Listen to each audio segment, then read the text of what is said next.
I am who I am because it's been like Yun Chun-Li, grandfather, one in a billion ancestor. I need to define my space, define my face in this ancestral embrace that is skin tight, but my skin fits me just right. They're all there, my ancestral throne, for I am, we are, lifetimes infinite, billion strong. Hi everyone, welcome to Mind Your Margins, a podcast that seeks to foster a space where it's humanly possible to make humanity possible.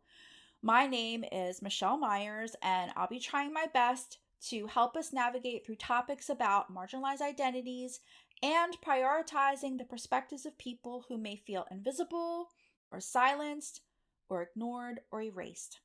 Also, I want to acknowledge that these discussions are difficult, but I'm hoping that through these conversations, we can claim space for understanding and for compassion. Thank you so very much for taking the time to listen to this episode today. I'm in the throes of finals for the spring semester as I'm recording this episode, so things have been super busy and hectic on my end. And I'm sure you all lead busy lives too, and I'm just truly so grateful to everyone who has been listening and supporting. But before I get into today's topic, as I do at the beginning of every episode, I'm going to share a land acknowledgement statement. I call out to the ancestors of the native peoples of this land in the hopes that by honoring them, I also honor my mother and my father, who are now ancestors, and through them connect to my Korean ancestors and the land of my birth. Please reflect on the words as I speak them. I acknowledge that the land on which I live and work are the ancestral lands of the Lenni Lenape people, whose presence and resilience in New Jersey, Eastern Pennsylvania, and Delaware continue to this day. I recognize that the place where I recorded this podcast also sits on the unceded homeland of the Lenape people. I and my listeners take this opportunity to honor the original caretakers of this land and recognize the histories of land theft, violence, erasure, and oppression that has brought ourselves here. We are grateful to be guests in these lands and commit to solidarity in the struggle for Indigenous sovereignty. This land acknowledgement does not correct the wrongs committed against the Lenape or any of the other First Nation peoples across this continent, but through it, I hope to remind myself and my listeners of our connections and indebtedness to the Indigenous people of this land, and particularly of New Jersey, Eastern Pennsylvania, and Delaware. Saying their names and learning their histories call them into our consciousness and awareness. Thank you very much for listening to that land acknowledgement statement. In the last episode, which was episode 12, What 25 Years of Yellow Rage Has Taught Me About Anger, Part 2, Wrestling with Mixed Race Identity, I had talked about some of the struggles that I've experienced as a mixed race Korean American woman and how my anger first began to take root. In this episode, I want to continue that reflection, but shift towards something else that has taken me much longer to understand. And that's what it means to reclaim a sense of pride, not just for myself, but also for my children. And I have to say, this shift in many ways has been deeply influenced by my students. I learned so much from all of them, from my students in my Asian American Studies class, to my Immigrant America class, to all of my public speaking courses. I just feel so blessed that many of my students open up about their own experiences and perspectives. And I know I've mentioned one particular student over the past couple of episodes, and I really wasn't planning on bringing her up again, but she just keeps embodying a profound strength through her passion and vulnerability in speaking up about her people, her culture, and her experiences. As I mentioned in the previous episodes, She identifies as both Native American and African American, and there's something about the way she carries herself, the way she speaks about her identity, that is just so inspiring. As I'm preparing this episode, like I said, it's the end of the semester, and for her final speech in our public speaking class, she shared a poem, a tribute to her ancestors. She came in wearing her traditional Apache garb, her face painted with cultural markings, admitting to us that she was terrified to leave her house wearing it because she was afraid that she was putting a target on herself and maybe ICE would stop her again, that she could be putting herself in danger. But she decided it was more important to her to honor her ancestors, and so she came into class, she stood in front of the classroom and read this piece that was both deeply personal and deeply political. Yes, it was about honoring her ancestors, but it was also about naming the ways her people and their land have been disrespected and harmed. It was a love poem to her culture, to her heritage, and to her people. And even though she's been expressive all semester, always passionate about speaking up against injustice, always willing to educate others and raise their awareness, you could really feel how vulnerable this moment was for her. You could hear it in her voice and see it in her body language. You could feel how much it cost her to share that piece. But what's really amazing is what happened in the classroom as she shared her tribute to her ancestors.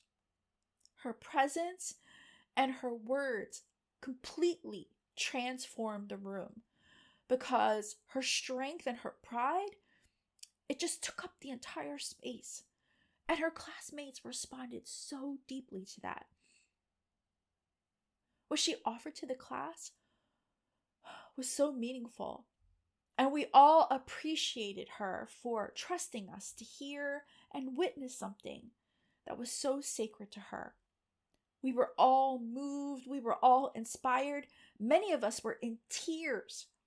And her classmates respect her not just because of what she says, but because of how fully she stands in who she is. And watching her in that moment, I became acutely aware once again of how powerful it is to witness someone who doesn't apologize for their identity. And as I discussed last episode, what moves me so much about her is that kind of confidence, that kind of pride is not something that comes easily for a lot of us. It's something many of us have to fight for, sometimes for years. And moments like that remind me why this work matters to me, why teaching matters, why storytelling matters. Because sometimes it's not just about what we say, it's about what we make possible for other people to see in themselves. And that's also part of why beginning each episode with a land acknowledgement statement is important to me, and why I try to include some information to raise awareness about issues going on in Indigenous communities. Because there's a personal history for me behind that, which is, up until I was about 14 or 15 years old, I believed that I was part Native American. So when I was very young, my youngest aunt on my dad's side, who was only about 7 years older than me, told me that my grandfather was part Cherokee. So that made us Native American too. Although back in the 1970s, when she told me this, I'm pretty sure she used the word quote unquote Indian, not Native American. Just like people used the word Oriental instead of Asian American back then. I must have been about 4 or 5 years old when she told me this. I actually remember that time pretty clearly because my mom was away visiting family in Korea at that time. So I was spending a lot more time at my white grandmother's house and sleeping there while my dad worked a night shift. So basically I was having sleepovers with my aunt, who would have been only about 13 years old at the time. But anyway, at that age, I completely accepted what she told me. You know, she was a teenager and I looked up to her, so I didn't question it at all. And so I built a sense of identity around being part Native American. I latched onto whatever representations of Native Americans that I saw on TV. Like when I was a kid, I loved watching a TV show called The Lone Ranger, but not because of the Lone Ranger, who was the main character. I watched it because of Tonto and his spotted pinto. I even had a Lone Ranger sleeping bag that I used all the time. I slept with it on my bed, on the living room floor, at summer parties. And what I loved about it wasn't the Lone Ranger on his white stallion, who was in the foreground of the sleeping bag. It was about Tonto on his spotted pinto in the background. Yeah, unfortunately, those kinds of stereotypical representations of Native peoples were all we saw on TV or in movies back then, like in westerns or cartoons depicting quote unquote cowboys and Indians. I also remember when I was very young, I used to watch the Sonny and Cher show, and I loved Cher. I'm still a fan of Cher, and back then I used to think that Cher looked a lot like my mom because sometimes people would think my mom looked Native American. She had big eyes and high cheekbones, and as a kid, I kind of connected the dots like, oh, mom looks like Cher. And so I've always seen my mom in Cher.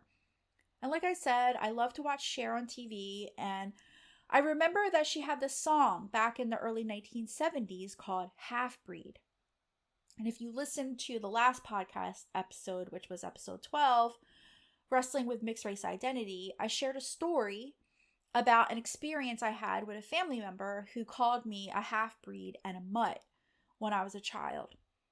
Because of that, I latched onto this song growing up, and I interpreted that song as being about Cher and her own experiences, although we now know Cher is not Native American or has very distant Native American heritage on her mom's side, I think. But she is half Armenian because her dad was Armenian. But I really identified with the song growing up, even though I recognize that it's problematic now, and even Cher doesn't perform it anymore. She retired it around 2011, and I'm pretty sure she issued an apology for that song too, though I think there are many Native American peoples who actually like the song. But anyway, since I believed I was part Native American, I felt proud seeing Cher on TV and singing the song, even though she was sitting on top of a horse wearing a stereotypical quote-unquote Indian costume, because what I was really doing was searching, trying to find something, anything, that reflected me back to myself in a positive way, especially since being called half-breed and a mutt had hurt me so much.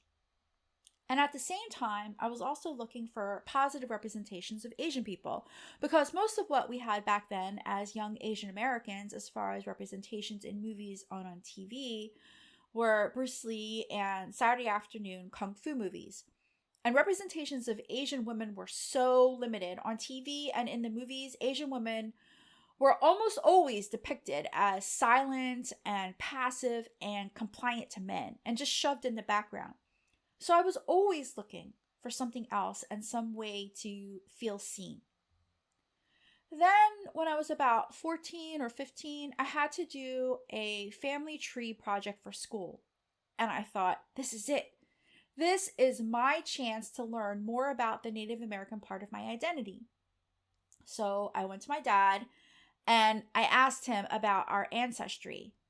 But then what he told me was that my grandfather's side of the family was from Germany. And I remember feeling confused. I said, wait, isn't Papa part Cherokee?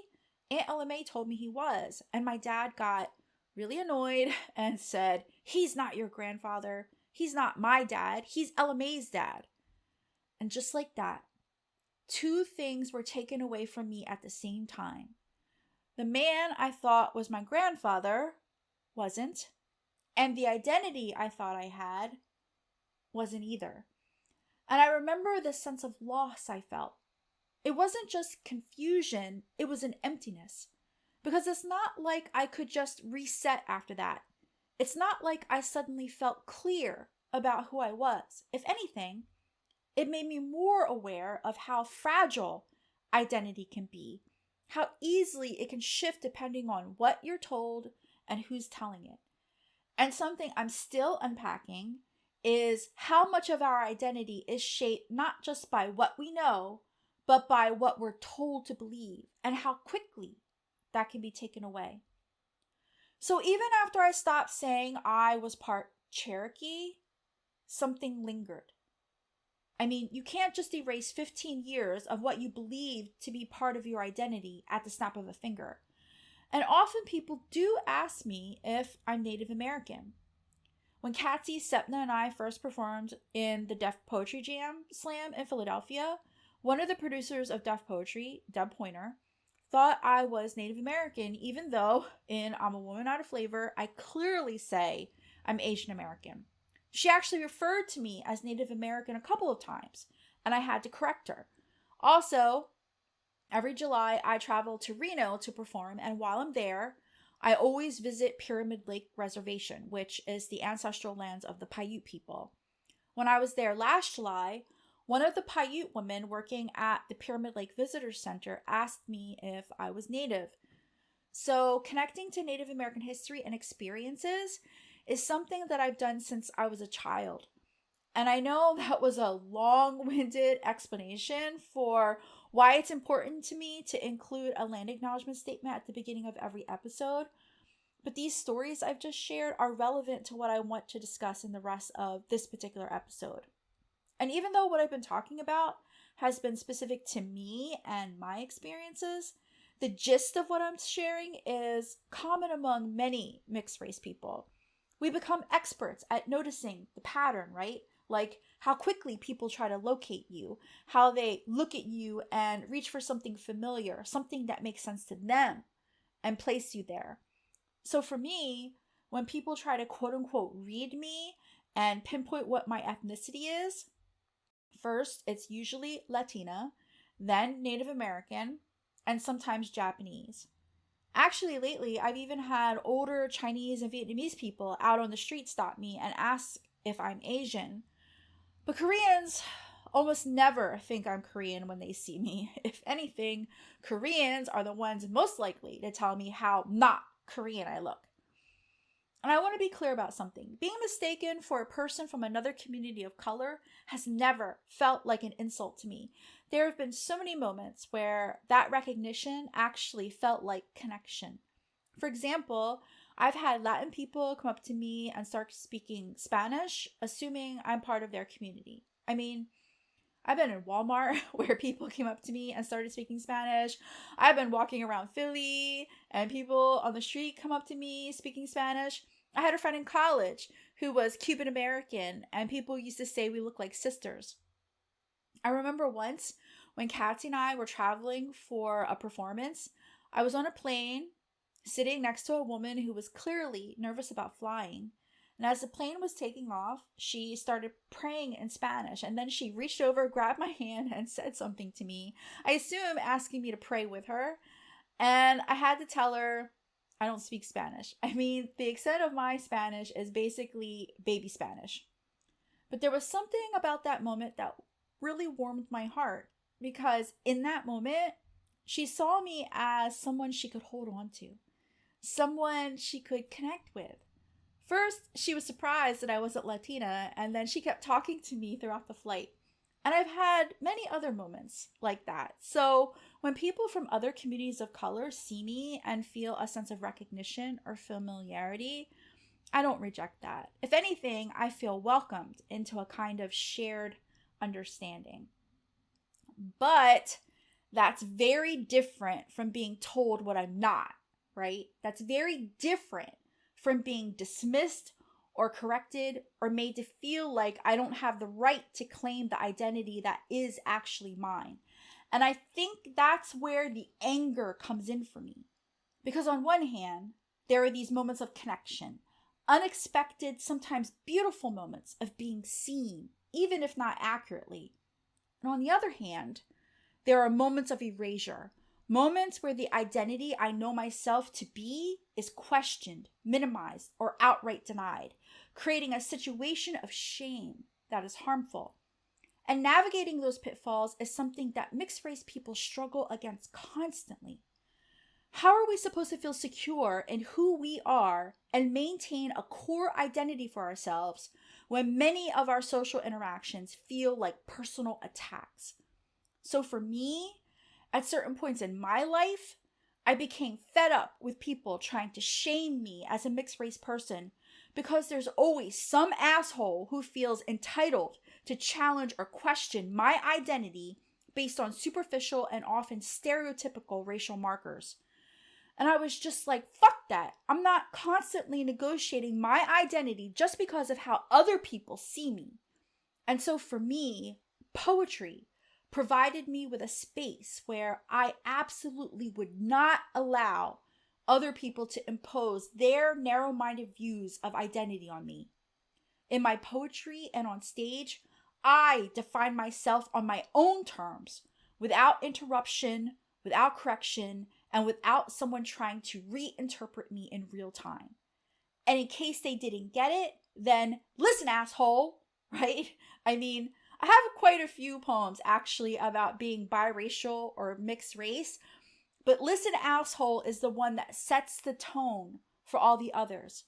And even though that's our most well-known poem, one thing that struck me over the years is that beyond us yelling, listen, asshole, or fuck you, motherfucker, people don't actually hear or pay attention to our lyrics.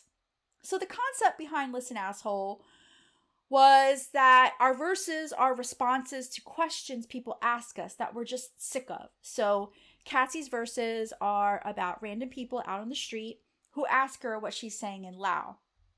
Sepna's verses were about people not acknowledging her South Asian identity while at the same time they disrespectfully appropriate from Indian and South Asian culture. But before I talk about my verses, first, little known fact, the version of Listen Asshole that most people are familiar with because they saw it on Def Poetry Jam is not the full version of the piece. When Def Poetry Jam recorded the episodes for season 1, they told us poets that we had a time limit. I can't remember how long it was. Let's say it was 5 minutes. And Katsy and I wanted to perform both I'm a Woman Not a Flavor and Listen Asshole, but we thought we were going to go over time. Then we were concerned we would be cut from the show if we did go over time. So I sacrificed lines from my part of Listen Asshole so that we could stay within the time limit. And the lines I cut were, what do you know about revolution, about Ho Chi Minh and Mao Zedong? I know it was Gil Scott-Heron who said the revolution will not be televised, so my membership in the revolution will not be based on how slanted are my eyes on the prize. Fight with all my might against motherfuckers who think I'm a white girl. Watch my finger unfurl. You can go back and watch the video on YouTube. These lines aren't there. But I do perform all of the lines in live performances, and I've had many people over the years ask me about them after our shows. They'll say, oh, I don't remember that from your performance on Def Poetry. Because when I say that line, watch my finger unfurl, I put up my middle finger, so it's pretty memorable.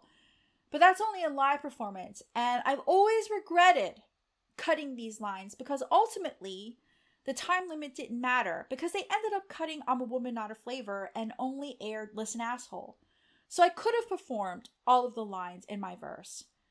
So those were the lines I sacrificed for our Def Poetry Jam performance. And as I'm reflecting on it now, what stands out to me isn't just the regret about sacrificing the lines themselves.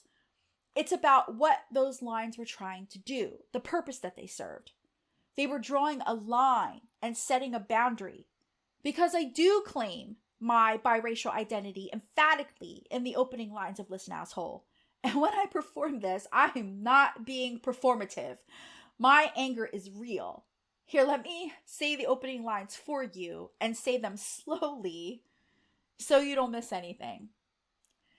Listen, asshole. Stop trying to guess what I am. Stop trying to tell me what I'm not.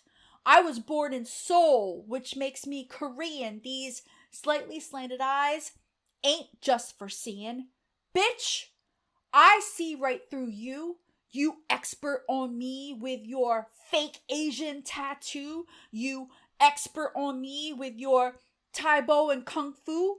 So what you tried dim sum and den sum on the menu? So what you a fan of Lucy Liu? So what you read the Joy Luck Club too? That makes you an expert on how I should look? Fuck you. What the fuck do you know about being Asian? So like I said, that wasn't just performance. I'm expressing authentic frustration and anger. But it's also exhaustion. And let's keep in mind that Listen Asshole is also 25 years old. So every time I perform this poem, that's me reliving and responding to a lifetime of being read, misread, and corrected on my identity by people who feel entitled to define me. What I'm pushing back against isn't just ignorance. It's the arrogant confidence people have in their ignorance. This idea that proximity equals understanding, that watching kung fu movies or taking a martial arts class or eating dim sum or being a fan of somebody like Lucy Liu somehow gives you authority over what Asian identity looks like. But even more than that, it was about the audacity of people telling me what I'm not. That's the part that pisses me off, because when you're mixed race, people don't just misidentify you, they disqualify you. They position themselves as experts on your identity based on the most superficial markers and then speak over your lived experience. So when I say in the poem, what the fuck do you know about being Asian? I mean that. What the fuck do you think you know about it? But that question is doing more than confronting the audience. It's reclaiming authority for myself and undercutting the ignorance that some people hold on to. It's saying, you don't get to define this for me. And I think making that kind of declaration on the scale of a national platform like Def Poetry Jam on HBO was a turning point for me. Because up until then, so much of my energy had gone into reacting, right? Explaining, justifying, translating myself, trying to make myself acceptable to other people. But that poem marked a shift. It was me deciding that I didn't need to make myself understandable in order to be valid, that I could define myself even if other people didn't get it. And I think that's where reclaiming pride really begins. Not in waiting for recognition, not in being affirmed by others, but in deciding that my identity is not up for debate, that it's not conditional, that it's mine. And that shift didn't happen all at once. It's been a process.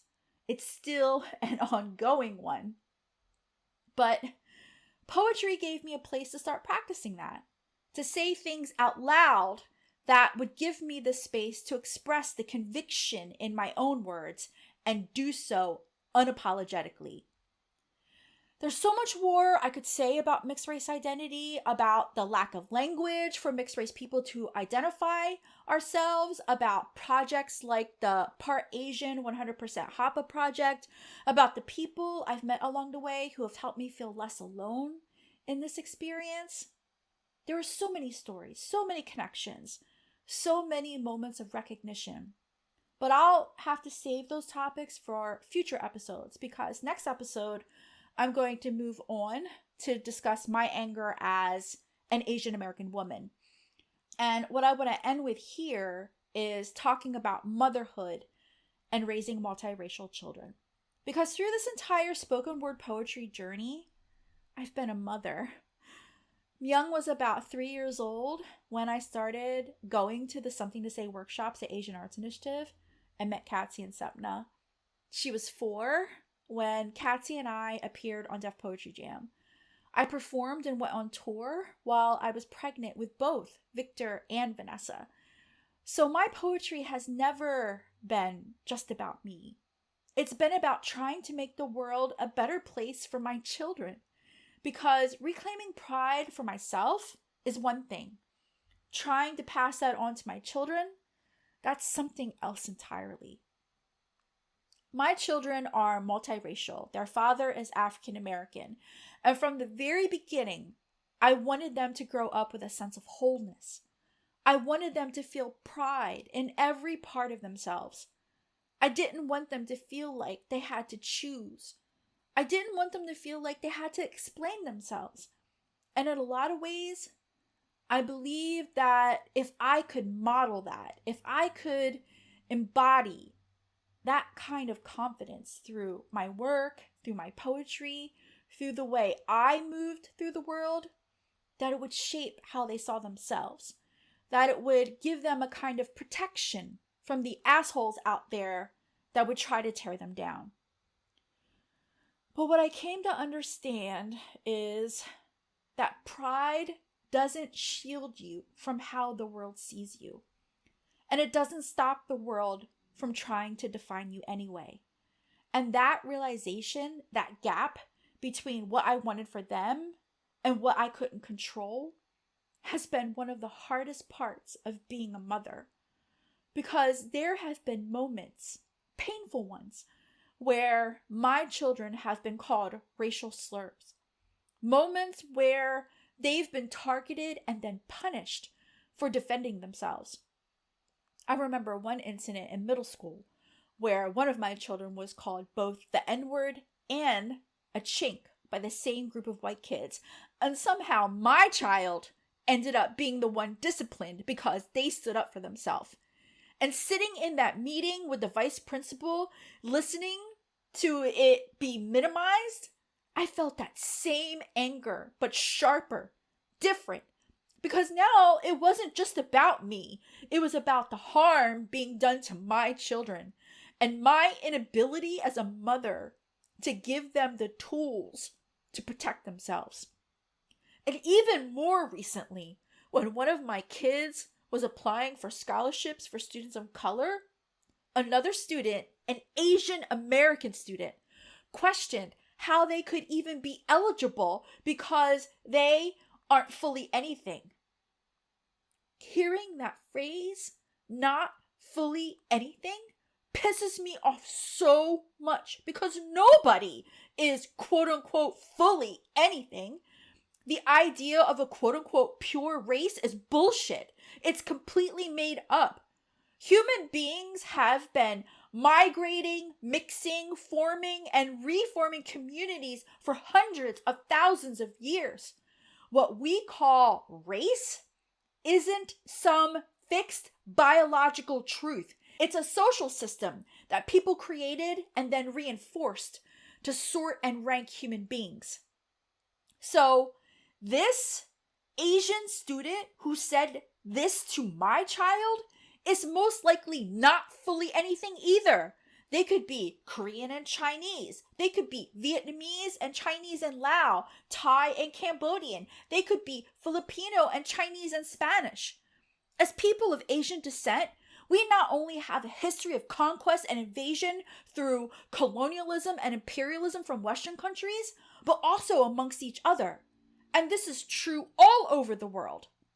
So when someone says, quote unquote, not fully anything, what they're really revealing is how limited their understanding of identity is. They're holding on to this idea that legitimacy comes from some fake sense of quote unquote purity, so that they can check one clear, uncontested box. But that framework was never designed to include people like me or my children, or honestly, most of us. It's a framework built on exclusion. And what makes that moment so frustrating isn't just the ignorance. It's the way it puts the burden back on my child to justify their existence, to explain themselves, to prove that they belong in spaces that were created to support people who have experienced marginalization, when my children are in fact living that reality. Because being multiracial doesn't mean you experience less racism. It often means you experience it in more complex, unpredictable ways. It means you can be read differently depending on the context, the environment, and the people around you. It means you can be included one moment and excluded the next. And somehow, in the middle of all that, you're still expected to make other people comfortable with who you are. That's the part that makes me so angry. Not just the comment itself, but what it represents. The persistence of this idea that identity has to be singular and easily understood in order to be valid. And it's a reminder that even now, even with more visibility around multiracial experiences, we're still up against systems and mindsets that don't respect us. But I don't want to make it all negative. There have been moments when my kids have been proud to be Black and Korean. When they were in middle school, we went to the Asian Arts Initiative during the Philadelphia Asian American Film Festival to see a screening of a film about multiracial Black and Asian college kids who identified as Blasian. And for a brief moment, it clicked for my kids.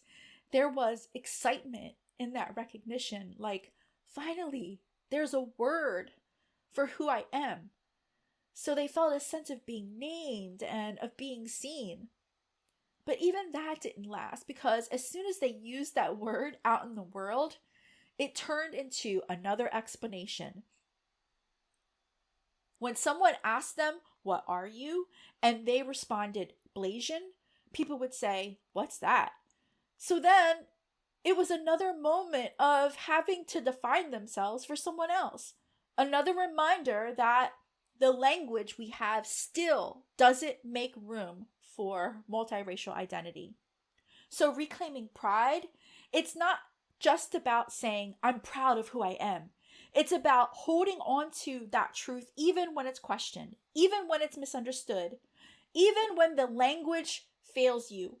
And as a mother, that's what I keep coming back to. Not the idea that I can protect my children from everything, but that I can give them something steady to return to. A way of understanding themselves that isn't dependent on how other people see them. Because if there's anything I've learned through all of this, it's that the world may never fully make space for us as mixed race people. But we're damn sure gonna claim that space anyway. And if that makes some people uncomfortable, then I've got 2 words for you. Listen, asshole! And this is where I'll end the episode. As I mentioned earlier, the next episode will be about what 25 years of being part of Yellow Rage has taught me about my anger as an Asian American woman. Myung and I have been doing pretty good about getting these episodes out once a month, and what we're aiming for is posting new episodes on the second Wednesday of each month. So we hope that you will subscribe and be on the lookout for our future episodes, and please share our podcast with anyone who might be interested. Okay, so before we close out, I wanted to share a quick update about the K-drama When Life Gives You Tangerines. I finally made myself finish watching the final episode, and I cried through the entire episode. But without giving away any spoilers, what's really struck me is how the show traces a whole lifetime. Not just the big dramatic moments, but the quiet ones too. The sacrifices, the disappointments, the unrealized dreams and hopes, the small acts of love that don't always get named as love. It doesn't rush past pain or try to resolve tragedy and heartbreak in some neat little package. Instead, it makes the viewer sit with all of it. It shows how suffering, love, resilience, and hope all exist at the same time, and how they shape ourselves and our relationships with loved ones over the course of a lifetime. It reminded me that the things we carry, our grief, our anger, our longing, they're not separate from our joy or our love. They're intertwined. They're part of the same story. And when you step back and look at it over time, there's a deep beauty and purposefulness within a human lifetime. So if you haven't seen it yet, I hope you do check it out, but just be prepared to cry from the very first episode. I mean, you're going to cry and you're going to laugh, but definitely there will be some crying.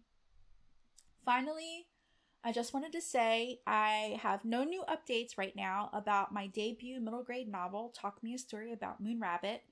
It's still in the interior design stage, and I'm also still expecting that I'll be able to announce the release date in about a month.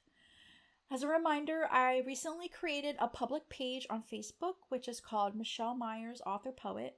I'm planning to be more active there in the next month or so, and would love for you to follow along as I share updates, behind the scenes info about my drawing process for the illustrations, and the cultural significance of the Korean folktales in the book as it moves closer to publication.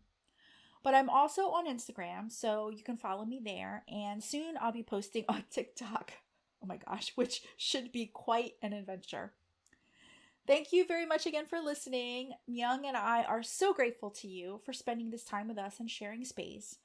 We hope you'll tune in for our next episode. And again, if you know anyone who you think would be interested in listening to our podcast, Myung and I hope that you will share it with them. If you'd like to contact Myung and me, you can reach out to us via email at mindyourmargins@gmail.com and on Facebook and Instagram. I can also be reached at michellemyerscontact@gmail.com. Myung and I hope you will subscribe to Mind Your Margins so you'll be notified when a new episode is posted, which should be on the second Wednesdays of each month. I appreciate you so much for listening, for reflecting alongside me, and for being part of the space where we're all trying to live a little more thoughtfully and intentionally. Until we share space again, please be mindful of yourselves and mindful of others. Take good care. I am who I am because it's been like Hyun Chun Lee, grandfather, one in a billion ancestor. I need to find my space, to find my face in this ancestral embrace that is skin tight, but my skin fits me just right. They're all there, my ancestral throne, for I am, we are, lifetimes infinite, billion strong.